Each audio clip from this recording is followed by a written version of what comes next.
आपको खुशामदीद कहते हैं। सर, राफेल का भी हम जिक्र कर रहे थे, क्या हुआ राफेल के साथ? क्या आपकी ये तो उनसे पूछे जी, जो बढ़ के मार रहे थे। हमने तो वही किया जो हमें करना चाहिए था जी। देखिए, बात ये है कि राफेल को उन्होंने अपना सेंटर ऑफ ग्रेविटी बना लिया हुआ था जी। उसकी इतनी हाइप क्रिएट की।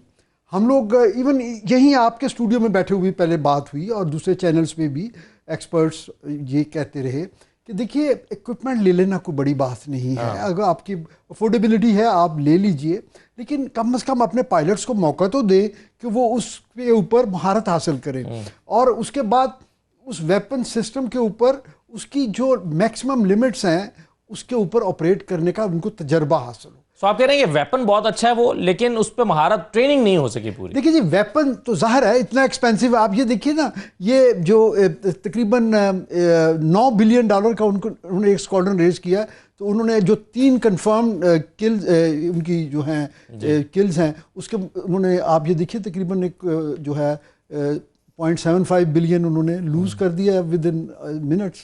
तो ये बड़ा एक्सपेंसिव प्लेटफॉर्म है, तो उसके अंदर जाहिर है उस तरह की जो है गैजेटरी और उस तरह की उसमें फीचर्स तो हैं, लेकिन ये सोच लेना कि चूंकि हमारे पास ये एक इक्विपमेंट है, तो मैं आपको देखिए ना उसकी एक क्रूड सी एग्जांपल दूंगा कि हमारी जनरेशन के लोग, अगर हमें एक बहुत हाई फाई फ़ोन लेके दे दिया जाए तो हम तो उसमें सिर्फ एंड और सेंड ही कर सकते हैं ना, तो इससे ज़्यादा हम क्या करेंगे। तो जबकि एक यंगस्टर जो है वो लेटेस्ट मॉडल का फ़ोन जो है उसको उसकी तमाम जो फीचर्स होते हैं उसको बड़ी खूबसूरती से इस्तेमाल करता है।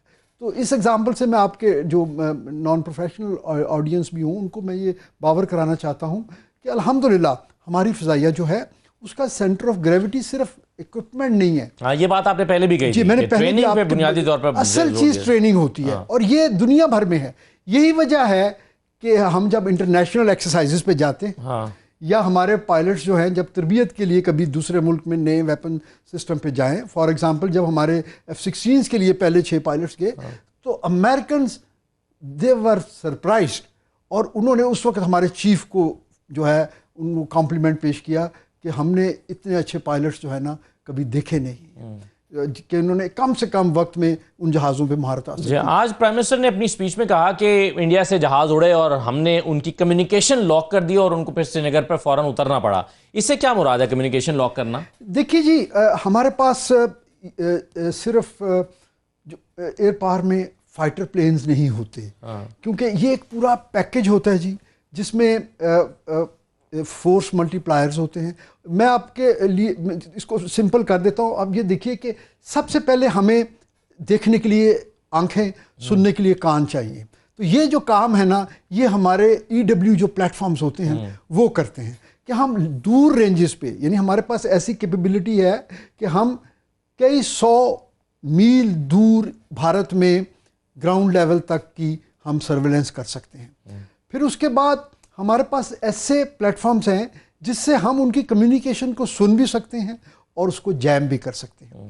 तो आजकल चूंकि जो जहाज़ है ये आपस में जब कम्युनिकेट कर रहे होते हैं तो ये डिजिटल कम्युनिकेशन कर रहे होते हैं। ये पुराने ज़माने की तरह रेडियो पे नहीं बात करते या उस जिसको हम RT कहते हैं, रेडियो टेली कम्युनिकेशन, उस पर बात नहीं हो रही होती। ये डिजिटलाइज्ड इंटीग्रेटेड होते हैं। तो वो जिस लिंक के ऊपर वो ऑपरेट कर रहे होते हैं, अगर आप उस लिंक में पेनिट्रेट कर जाएं तो वो जो है वो नाकारा हो जाते हैं, यानी वो अपनी तमाम तर सलाहियत होते हुए भी वो ऐसे हो जाते हैं जैसे कभी आपने मूवीज़ में देखा होगा कि वो जब वो टेजर गन जो होती है वो जब इस्तेमाल होती है तो अच्छा भला जो मतलब ब्लाइंड हो जाते हैं ना, आपको पता ही नहीं है टारगेट क्या है, आपको जाना कहाँ है, कम्युनिकेट कैसे करना है, कैसे करना है, आपको फ्रेंड एंड फो का पता नहीं चलता, आपको ये नहीं पता चलता कि दुश्मन कौन है और मेरा अपना जो। यार साहब ये बताएं कि एयर डिफेंस सिस्टम हर वक्त एक्टिव होता है क्या? जी बिल्कुल जी, एयर डिफेंस सिस्टम जो है जो, और वो ये पाकिस्तान एयरफोर्स का बुनियादी मिशन है। पाकिस्तान एयरफोर्स के जो एयर चीफ होते हैं उनको गवर्नमेंट ऑफ पाकिस्तान ने commander air defence Pakistan designate किया हुआ है बाय लॉ, और उनकी जिम्मेदारी ये है कि वो पाकिस्तान की फ़िज़ाई हदूद, पाकिस्तान के जो टेरिटोरियल वाटर्स हैं उसके ऊपर जो भी एयर के मीडियम इस्तेमाल करने वाली चीज़ हो उसकी वो सर्वेलेंस करें तमाम आल्टीट्यूड पे। जब हम आल्टीट्यूड्स की बात करते हैं तो ये बिल्कुल ट्री टॉप लेवल से लेके तो किसी भी जो ऑपरेशनल हाइट एलिवेशन है वहाँ तक हम देखते हैं। तो वो डिटेक्ट करते हैं, फिर उसको आइडेंटिफाई करते हैं बहुत कम से कम वक्त में, और आइडेंटिफिकेशन करने के बाद हम उसको या तो एलाइड डिक्लेयर करते हैं, यानी हमारा अपना दोस्त है, इसमें हमारे अपने जहाज़ भी हो सकते हैं या वो फ्रेंडली जहाज़ जो हमारी एयर स्पेस को इस्तेमाल कर रहे होते हैं इस टाइम में। और उसके अलावा अगर कोई ऐसा जहाज़ आए जिसके ऊपर हमारे पास कोई इन्फॉर्मेशन नहीं है तो हम उसको चैलेंज करते हैं, और फौरी तौर पे हमारे पास एयर डिफेंस अलर्ट एयरक्राफ्ट होते हैं जो पूरे पाकिस्तान में मुख्तलिफ बेसिस पे चंद मिनटों की रेडीनेस पे बैठे होते हैं। यानी आप समझिए कि पायलट्स जो हैं वो बिल्कुल उन्होंने सिर्फ हेलमेट उठाना है और दौड़ते हुए उन्होंने उसको स्टार्ट करके टेक ऑफ कर जाना है। तो वो रडार कंट्रोलर्स जो हैं वो उनको कंट्रोल करते हैं, और वो फिर विजुअली जाके उस जहाज़ को देखते हैं, और अगर वो दुश्मन का जहाज़ है तो वो उसको फिर फोर्स लैंड करवाते हैं जो हमने पहले किया। और अगर वो कोई उसके ऐसे अग्रेसिव पोस्चरिंग है, जैसे अभिनंदन के एयरक्राफ्ट को अगर आप देखें, तो फिर उसको शूट डाउन करने का हमारे पास कानूनी तौर पे भी इंटरनेशनल लॉ के मुताबिक हम अपनी एयर स्पेस में किसी भी दुश्मन के सही है। जाहिर है अभी जो हमने राफेल गिराए हैं, तैयारे गिराए हैं, ये तो पाकिस्तान की का जो एक दिफाई निज़ाम है उसको मुतासर कर या पाकिस्तान की हुदूद में दाखिल होने की कोशिश कर रहे थे, इनफैक्ट उनको मार गिराया गया। सर ये एक एजाज साहब ड्रोन भी गिराया है पाकिस्तान ने, ख़ासतौर पर जो सियालकोट में।